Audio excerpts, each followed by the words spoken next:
Okay, it'd be great to start with just a little bit of background on Apheros as a company, the sort of when, why formed, and any sort of important milestones or events in the company's history so far. So Apheros is a spin-off of ETH Zurich, so the technical university in Zurich. It's a bit over a year old, and it was founded by myself and my co-founder, Gail Andreatta. So we teamed up to really make a business out of an invention I did in my PhD before this whole thing got started. You might notice in the name, so it's a bit of a tricky thing, but it was named after the Greek word for foam, so aphros, and the Latin word for iron, ferrum. So this is where apheros comes from metal foams or iron foams.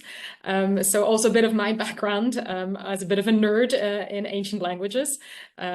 Yes. Okay, and in terms of, you mentioned yourself and your co-founder, I mean, you seem to have an all-female leadership team. Was that a sort of particular objective, or it's just coincidence, as you say, because it's a colleague you've known from your background, and therefore it made sense to start up a business together?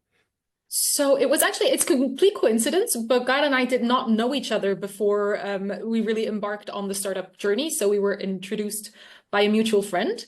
I was looking for someone with experience in growing a company, growing technology as well, and really scaling production.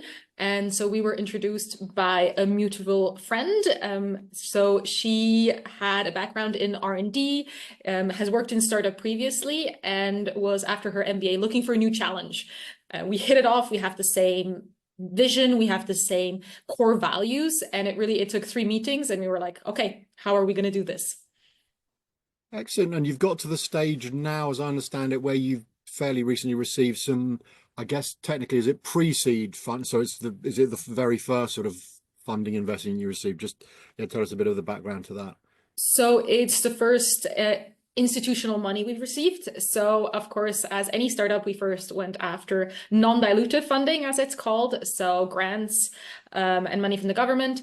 But then, of course, to really grow and scale and get into the business world, we are working with VCs. So we got 1.85 million US dollars. So it depends a bit on the currency you'd like to work in to really grow the production of our materials. Okay, and before we go into a little bit more about the technology itself, it'd just be good to understand what your thoughts are, how you'd characterize the data center industry at the moment, the sort of challenges. As I see it, you've got this sort of rush to digital, and then sort of AI is piled on top of that, and at the same time, all the data center folks are telling us they're on a journey to net zero, and the two aren't, so we say obviously compatible, but not necessarily impossible. So just, I suppose, your thoughts as to how you would characterize the data center industry. So I think it's in a very interesting transitionary phase at the moment. So both from technology, but also how it's run. So we really see this, yes, as you said, like this whole incoming need for high performance computing with AI, also the growth of just cloud computing in general. So we need a lot more data centers to really satisfy our needs. And that kind of is also, but then contrasted to the energy consumption of data centers, right? Which is a question of sustainability, but also a question of just resources. Where do you put them? How do they even get to that much energy? So like a lot of grids are not allowing new data centers to be built because they just can't handle that much of an energy pool. So balancing the needs of different industries are crucial, and going towards net zero for data centers is really also a business investment because the electricity is so hard to come by. And in terms of one of the biggest challenges is the cooling. Obviously, there's loads of power, loads of heat being generated. Traditionally, as I'm sure you know, the air cooling was good enough for everything.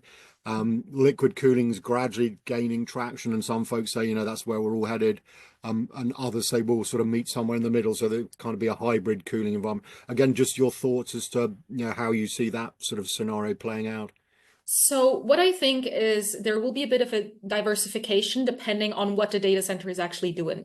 So I do believe that for very high performance computing, the newer iteration chips really need liquid cooling. So this will be for AI, etc.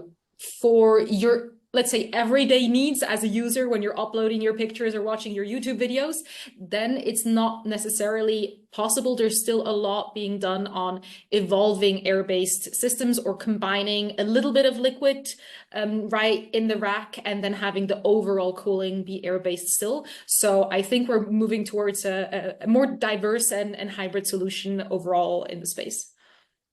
Okay, and then we come to the nub of the conversation, if you like, the reason we're having it.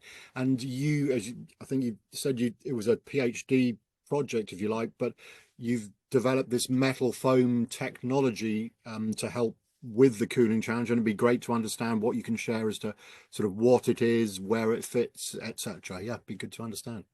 So what we developed, as you said, is a metal foam, and what it does intrinsically is a heat exchanger. So you have something that's very good in thermal conductivity, the metal, and then you have this foamy structure which gives it a high surface area. So that's where heat exchange happens. We sometimes call it microchannels on steroids. So it does roughly the same thing as really these microchannel systems, or even the fins on your standard heatsink to really expand surface area. Where we are really placing our materials is really directly on chip on top of the heat spreaders, and really focusing at the moment on working with new liquid cooling technologies where there's a lot of optimization to be done because these liquids are often very different from what is known in the rest of the cooling space. Okay, yeah, because there are different types of liquid cooling, and you're saying so it's on the chip, that so you looking to work or already working with some of the server folks. What's the sort of the path, I suppose? So the path is really to iterate on these designs and working with the people designing the cooling solutions. So this is really the people building data centers. Sometimes this is data centers themselves. So there's a lot of cool, I don't know if we can even call them startups with the size that there are, but younger companies that are building data centers for high performance computing exclusively based on liquid cooling technologies. And these players are really iterating on improving how the solution on the chip is made. And then, of course, this is often immersion cooling, but then you also have the on-chip cooling. So both technologies are kind of interest to us at the moment. So we can really bring this kind of efficient heat exchange to both technologies. And in terms of where you fit, is it something that needs to be incorporated as they are manufacturing their solutions, or is it something that can be retrofitted to improve an existing? Could it just be good to understand how that bit of it works? So it would be nice if we were already in the manufacturing process. We are not yet. It could be built in and you could get your chip, your server already with an integrated Apheros metal foam solution. So far, what we're doing primarily is retrofitting. So you remove whatever cooling solution you're currently using, and then you adapt it to one that integrates our materials as the heat exchanger part. And so that is currently what is happening. But this is also really what is happening in this space at the moment, because really, the big manufacturers are still engineering for air cooling. And in terms of the benefits you're bringing, I mean, in simple terms, clearly you're helping the efficiency of the cooling process, but are there sort of more subtle, or what's the sort of range of benefits that you would describe that your system can provide? So there's really the two big ones, right? Improving cooling is really how you then also improve the performance of whatever chip you're using. You can really go to higher clock speeds, etc. So this is like one of the core benefits that we're offering. The second one is when you have more efficient cooling, you can reduce either the temperature or the flow speed of whatever coolant you're using. And then you're saving energy in your overall cooling system because you can let it run a bit more calmly than you did before.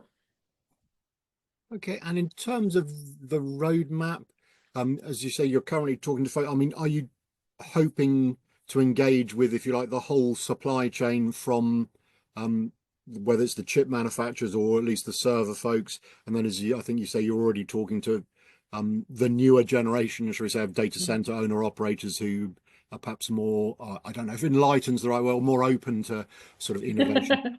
Yeah, what's the roadmap look like in what how you would hope to engage with different stakeholders, I guess, in the sector?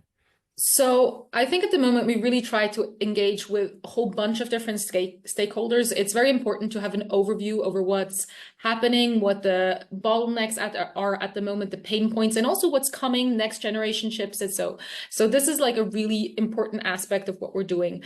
For now, because we are a relatively young company, focusing on these really innovative, quick players to get to the next steps and get to really this kind of proven track record is really crucial for us. And then we can also approach some of the more settled old school companies. And they do like to rely on people with a bit more of a track record of success rather than a very young startup. But we're already talking to them, so they have their eyes on us, and they're just waiting for us to be ready to work with them. And so in terms of sort of the route to market, the idea is you maybe already are, or you're hoping to set up some trials and assume that goes well. Then do you have already plans as to how and when you're going to sort of ramp up production of the solution and then distribute it? Just yeah, good to understand, I guess, the sort of business model over the next few years. So we're really spending the next, I would say, 9 months roughly in these trials with different customers, really nailing down the parameters of what we are producing at scale. And then at the same time, also developing these processes to produce at scale, right? So really developing the machinery, the quality control, etc., to really produce at scales. And we're talking about hundreds of thousands of pieces. So this is really a ramp up that needs to be done quickly, but very target oriented and efficiently as well. And so in terms of the staff, the personnel you have in the company, again, I mean, I don't want to pin you down too much, but do you have some idea as to how you're going to grow the people alongside that? Because obviously, if you're coming to production, then that's a different level. But just the range of skills, if you like, you either have now or need to assemble to help you. So yeah, I mean, you're completely right. We have a broad range of skills already in the company, and we're really also expanding that as we go. So we have, of course, my background is material science. So we have material science in the field. We have engineers in thermal, but also in production. We have process engineers. So really actually covering this whole cycle from really design and development of the devices to then the design and development of the production lines, the QC in the end. So really building a team that can do the whole process is what we're working on at the moment. Yes. Okay, and in terms of, so, sorry to, but I'm intrigued by all this. No, go ahead. Go ahead. In terms of your geographical coverage, so based in Switzerland, is that where you're looking to engage with folks, at least in the short term, or are you already talking to folks further afield in Europe, maybe even the States? Just where are these conversations, taking place? So usually the conversations are taking place online, so Or you don't get to we're travel. not limited geographically. So we have collaborations going on in Asia, Singapore, Hong Kong, and then we have stuff, of course, in the US. Europe is always convenient because it's so easy to go and visit and exchange, and it's a very efficient way of working. But this space is international. We're going to be in the US next month to talk to some prospective customers. So it's really an international effort. Okay, and maybe just finally, it's very early days, but is this, if you like, the be all and end all of the company to promote this solution, or have you already got a plans or desire to sort of expand and introduce other technologies so you'll become a larger player, or will you think this single solution is going to keep you busy for a fairly good period of time anyway? So we have plans for future solutions. So there's different solutions even within the data center cooling space. And then there's also verticals that we're looking into more in different fields.